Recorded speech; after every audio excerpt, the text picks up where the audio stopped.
one. It is going to entail some personal experiences from my life, some things that are going to be difficult for me to talk about, and some rather emotional things, but I hope you get to listen to it and stick through it, and hopefully maybe we can learn something about it as well. So I'd just like to start off with a message I received recently. Went, mate, fuck off, no one wants anything to do with you. Keep my name out of your mouth, you weirdo. Please fuck off. So I think the emotion in that message is fairly clear. It is one that I have experienced a lot of lately, or probably in the past 18 months or so, and it would be summed up as the emotion of hate. Unfortunately, this is not the first time I've had to deal with this in my life, and it has been something I've been dealing with over a number of years. I would like to go back to the first time that I experienced this strong emotion of hatred. So back in primary school, things sort of went nicely through to what we call the third class or year 3 back then. But things changed rather dramatically in fourth class, year 4. So that year I turned 9 years old. And fair to say, back then I was a bit of a chubby kid. However, at some stage, one person decided I was now fat. I was a fat kid. I don't know when the line was crossed between being a chubby kid or a fat kid. And you've got to think back then, why did that matter? Why did it matter being a fat kid? But anyway, it did. It mattered. And this person decided then there was an intense dislike, almost there was a hatred of me because I was fat. And they just started to act towards, basically they started what we'd now call bullying, teasing, and just trying to generally make my life really unpleasant as a result. That was their mission. And the hatred was like an infection. It started with one person and it just suddenly grew to envelop other people. And suddenly there wasn't just this one person involved, it became a large group of people. So there was a gang of people who would basically, tease, torment, bully me. It's again hard to think why did they do that? Why was there a problem with me because I was fat? Why was there this issue with the way that I looked? Why did that engender this feeling of hatred? Also, where did a 9-year-old learn all these things from? Where did a 9-year-old learn that it wasn't good to be fat, that you tease people who look like that in fact you spend your life trying to make life horrid for them?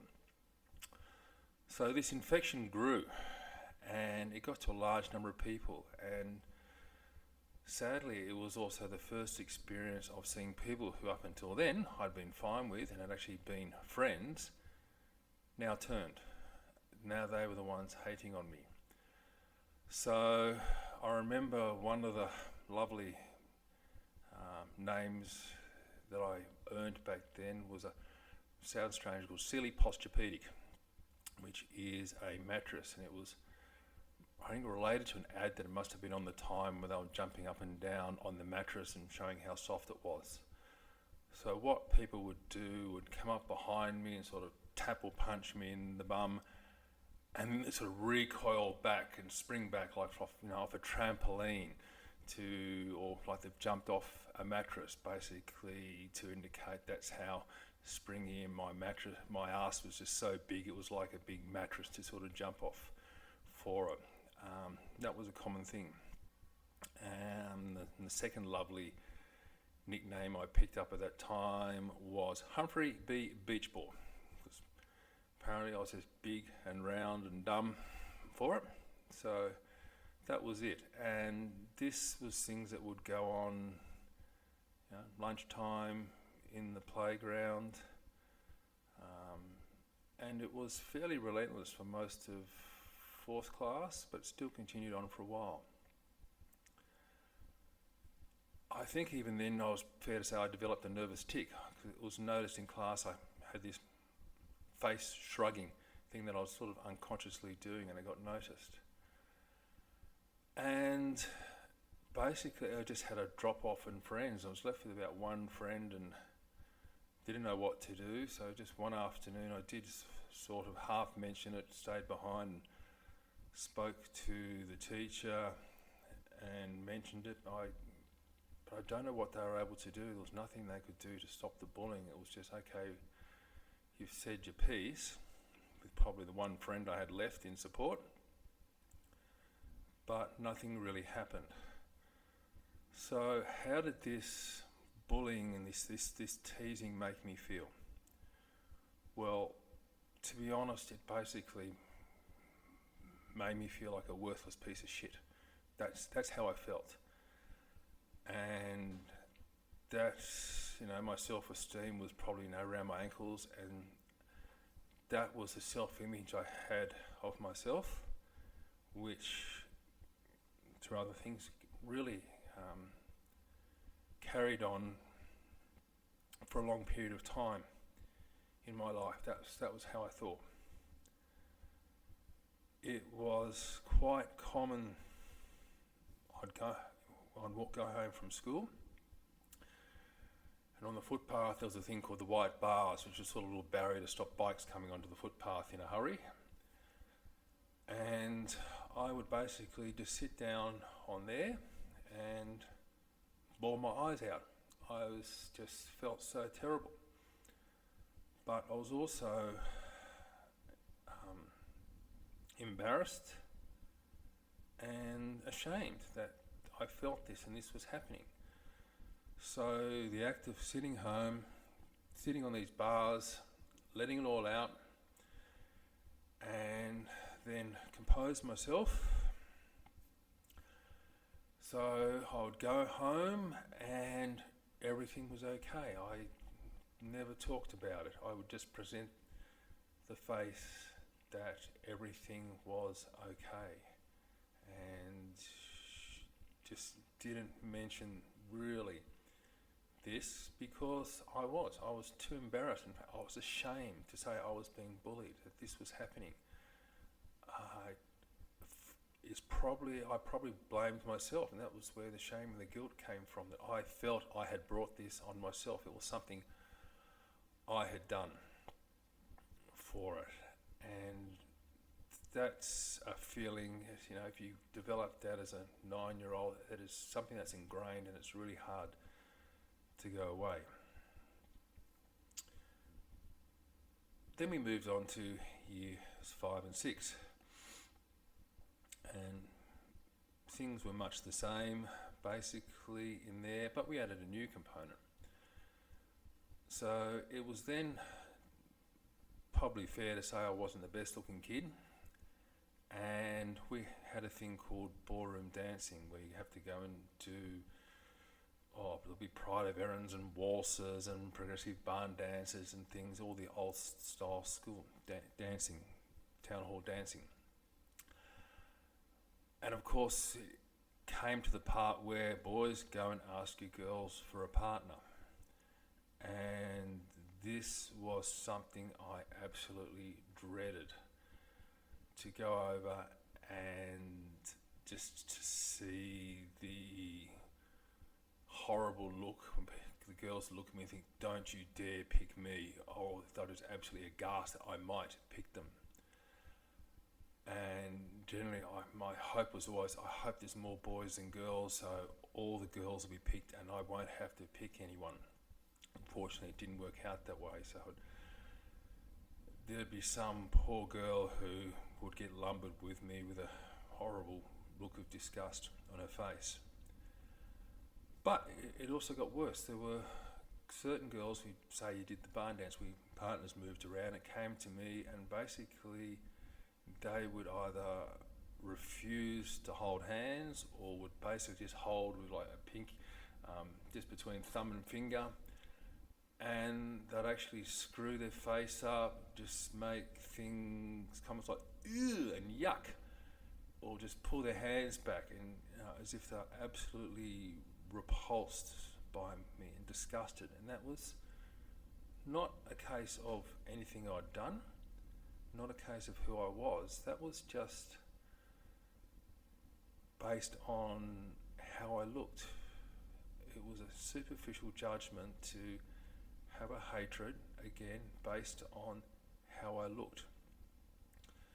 So now I wasn't only just the fat, worthless piece of shit, I was now the fat, ugly, worthless piece of shit that girls hated. I was also, in this time, realising there were things we judged. We used to have a thing at sport, we'd pick a teams, and I was like the booby prize, the last person picked, because no one wanted me on their team. You just realise you stopped going around to people's places after school or visiting a weekend because you just really weren't wanted. And funnily enough, same thing, no one would come around to visit me at my place. It just didn't happen. So it's just this gradual loss of people who had been friends just dissipating. So we moved into high school, year 7. Thankfully things were somewhat better and there was a change there. So most of the people I'd gone to school with up into primary school, I basically didn't have to associate with and didn't. And associated with a totally different group of people. Unfortunately, we still had in year 7 and 8 ballroom dancing as part of PE. And I still hadn't got any better looking, so yes, I still had to endure those looks of dread when I went to choose the partner for it. So it was something that really was just reinforcing in my mind, I am someone that girls just will not like, do not want to have anything to do with, would not want anything to do with for it. Again, a feeling of worthlessness that was based solely on how I looked. It was not the person I was, it was just based on how I looked. Going through that, we then got through high school, and I started to lose some weight. I thought things were going well. Okay, my sort of looks were coming better, I was losing weight. Unfortunately, I didn't realise at the time I was probably doing my best Pinocchio impersonation, and unfortunately that the nose was sort of, at that stage, coming to get pretty bloody big. And I remember sitting one day and there was a group of girls just at the shops and sort of just a little distance away, but they were within earshot. And I was just listening to them discuss about how ugly I was, and which wasn't wonderful. And I thought I was good, and year 12 actually I had a photograph taken for the year 12 formal, and thought actually I'm coming good, I'm sort of looking not too bad. Unfortunately, just after that there was another photograph I remember taken at home where it was actually taken from the side, so it was looking at me from the side. And I remember seeing that photograph from the side and just going, oh my God, is that what I really look like from the side? Geez, those girls are right, I'm ugly. That was just shattering, that now I was now believing the haters and the people who had judged me, and I was now being one of those. So it was funny through high school, yes, whilst I said there was a new group, it was funny, there was still some people who took it upon themselves for the 4 years, basically the mission to make my life unpleasant, to bully me, to tease, and just to constantly attack, whether that was, one person in class who'd just come on all the time. There'd be name calling, there'd be asking questions and things I didn't know about, particularly with girls, and pointing that point out. And another person, I remember, used to regularly come down and kick the school bag and were just generally unpleasant to me. And it was interesting that no one seemed to care that this person was doing this to me, and and he somehow worked his way into the group of friends, and it didn't care. And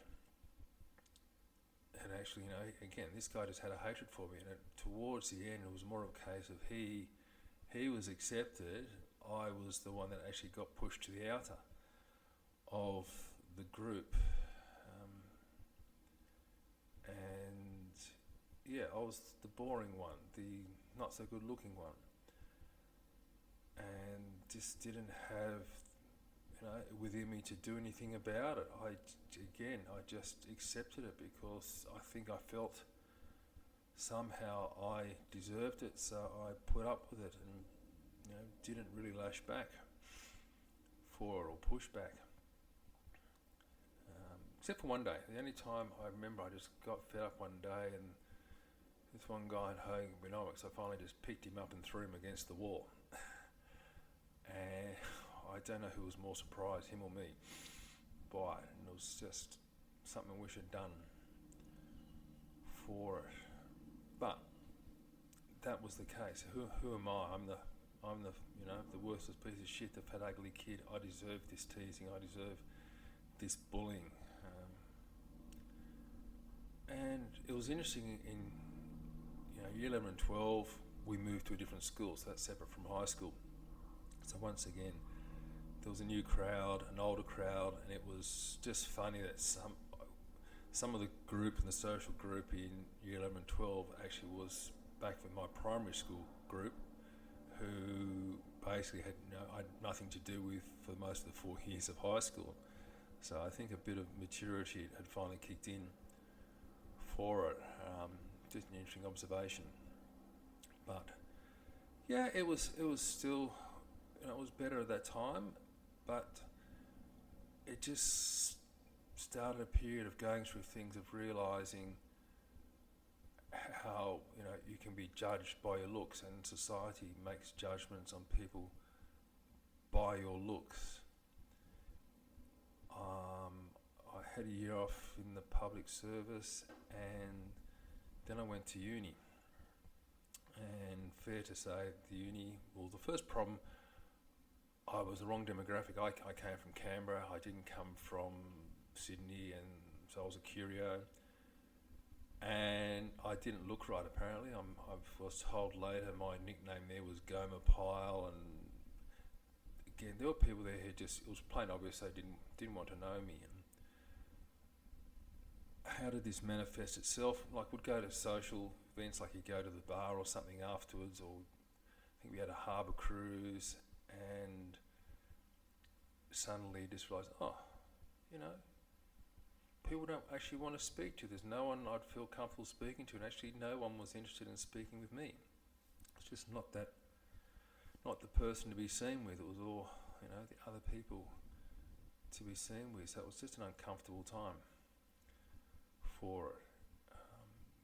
I guess the only upside of being one of those people that doesn't look good is travelling on buses and trains. The seat next to me would typically be left free. That people just look around, you can see them look at me and decide, I don't want to sit next to that person.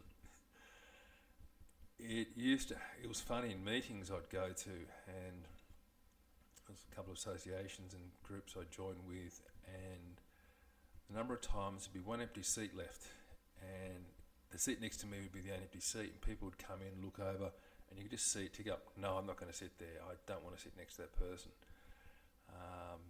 I'd rather stand up, do anything but come and sit next to this person. Now, some of these people didn't necessarily know me, so again, all they had to judge to make that decision was on how I looked, and obviously it was still a case of there was something around the way I looked wasn't right. So that was some problems, that you can think from the horrible schoolyards, and I think someone wrote a book about the biggest battlefields are in the schoolyard. And that was things that affected me for a very long time. There was no one, because you didn't talk about it, and there was no sort of help or any thought of how to deal with it. We didn't have an internet to go and look up to say, well, how do I deal with these feelings? How do I fix myself? It was kept really quiet. And it just manifested in this really low self-esteem, not wanting to go into relationships, or just being too scared to even try to go into one, to having trouble wanting to make friends because it just a thought, they probably won't want to know me, so why should I try? To that previous experience of also, yes, you can make friends, but don't let them know too much because they're probably going to turn on you. And that was a horrible thing, and I would do something that would make them turn on me. So not surprisingly, that then later developed into, I put up a long time, and I probably for a very long time was later diagnosed with social anxiety and depression, which wasn't really until mid-30s that I finally was willing to acknowledge it, and went and started medication, went on to psychologist, and learnt there were techniques to help deal with this, and cognitive behavioural therapy, changing thought processes, and having ways to deal with it, which was helpful. And, the medication wasn't great, but it got me through, and after a number of years I was happy to finally get off that medication and manage without it, and try and use the skills I'd learnt back then to do some reframing of the situations and sort of manage. So that was, so we got through into things, but it's really hard to think that this is from an emotion that 9-year-olds, it really wants to think, where is we humanity, where are we learning this emotion from? What value does that emotion of hate have for us? Why is it so powerful and affect us so badly? What is its function on there? Why is there so much hatred around? We look at the effects that it has, and why do people indulge in hatred and hate of people for nothing more than they don't look right, or they're fat? It's something that I guess is the basis of a lot of the racism and other things, is based on how people look, and somehow there's a hatred for it. So I can only really feel for those people that suffer a racism, again, just based on how they look, and suffer the hatred for it. I can, to a degree, understand the fact and the concept of people hating you and having that powerful emotion against you, and actively working against you, wanting to belittle or nearly destroy you, based purely on how you look for it. So, so it brings us back to the message I got here a little while ago. It stems from something 18 months ago where there was a false allegation was made against me, but it was quickly proven to be false. But it appears that that allegation was put out there and was spread. I mean, it was a nasty thing, And that allegation has affected people, including people who I thought were friends, to the point where that's a sort of emotion. I'm sure there are people who were friends and are now, based on that allegation, they believe it to be true, and their emotion now is one I've looked at was this hatred. I ran into one of the people and they just gave me absolute, a death stare. I thought you could just feel that intense, like, I don't want anything to do with you. Like, there was hatred in that look for it. And it's interesting when it comes down to why do people believe? And we have a thing where, if a good-looking person versus a person who doesn't look so good, who will people believe? And unfortunately, good-looking people are believed to be honest, and if you're not so good-looking, you're rated and marked down as negatively. So in this great case, the person who was better looking, who made the allegation, ended up being believed, and myself was basically, no, not so good looking, slightly eccentric old bloke, we'll make sense, we're not going to believe him, we're not going to be interested. So it's basically, as I said, that infection, that hatred, that infection just spread amongst people. Can only try to think of what the emotion or thought process behind the person who made the allegation was, and their reasons for putting it out there. Is that a hatred? I can't understand exactly what their motive is. That's a tough one for it.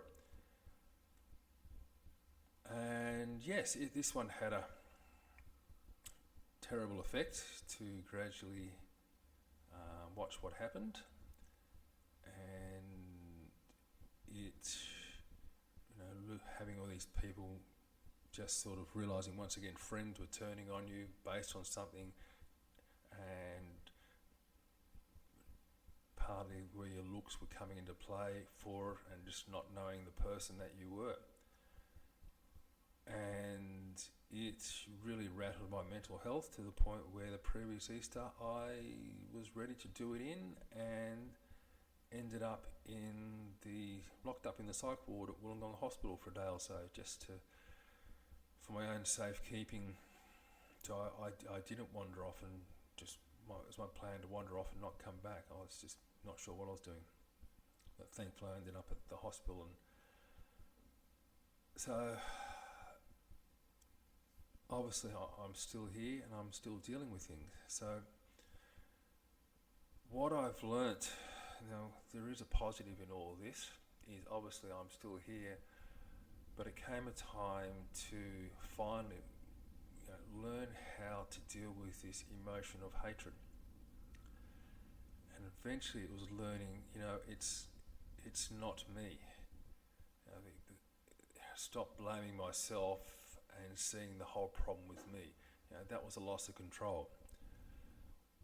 What I've managed to do, and I've learnt, is you reframe it. You realise that, if these people have that emotion, then that's, and they decide to hate or basically exit my life, well, that's fine.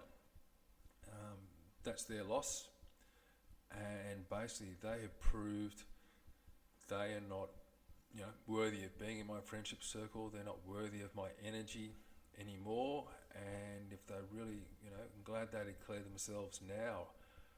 I wish they'd done it. If they were that type of earlier, it would have been so nice. Type of person, it would have been so nice to know it earlier. So I could have, not wasted energy on these people. And these were, people I'd supported and been good to, and it appears a great waste of time. That when it came down to it, no.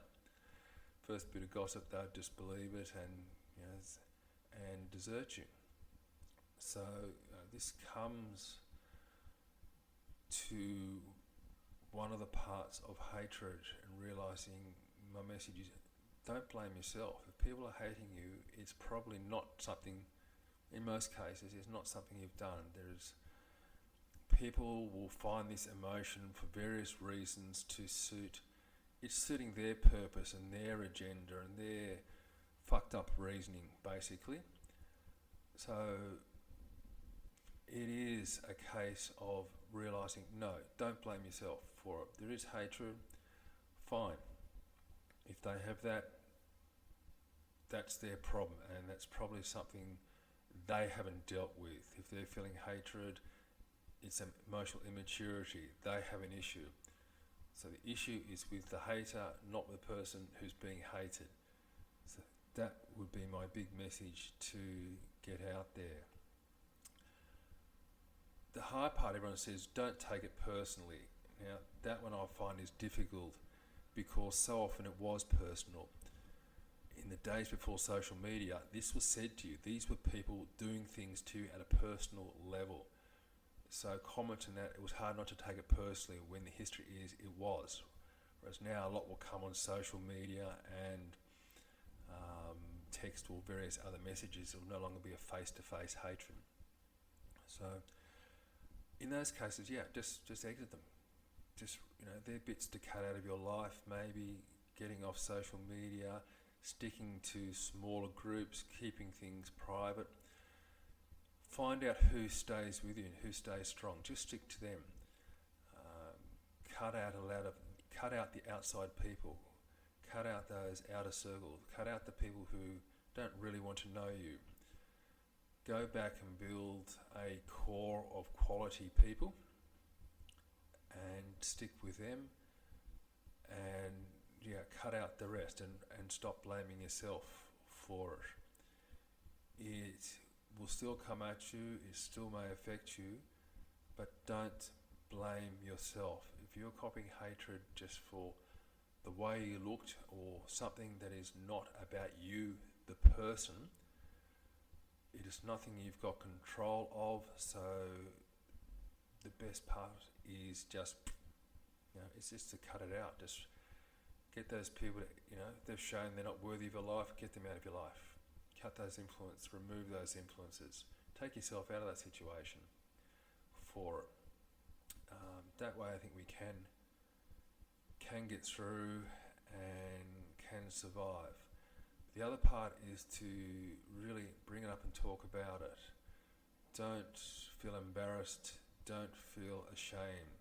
Don't try and deal with yourself. Stop blaming yourself. It'll just be a festering sore that'll create a hole in your soul that will just be there for such a long time.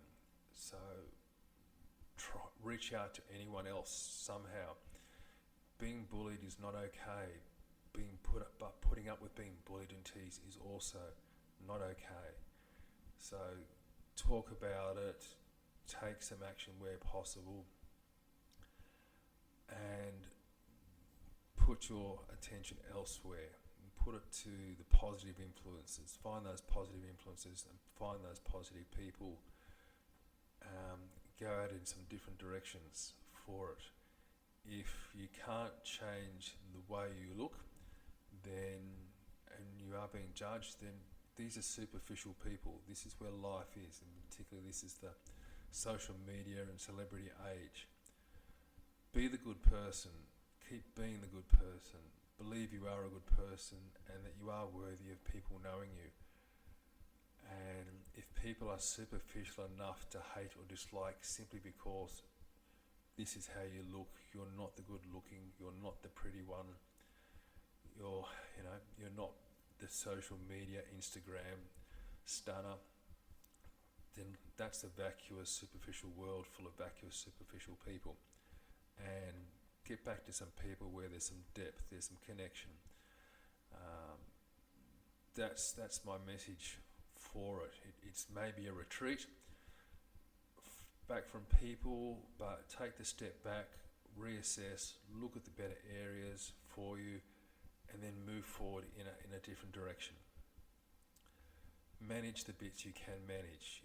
You can exit these people, you can leave them, you can put barriers up, but don't put up with it.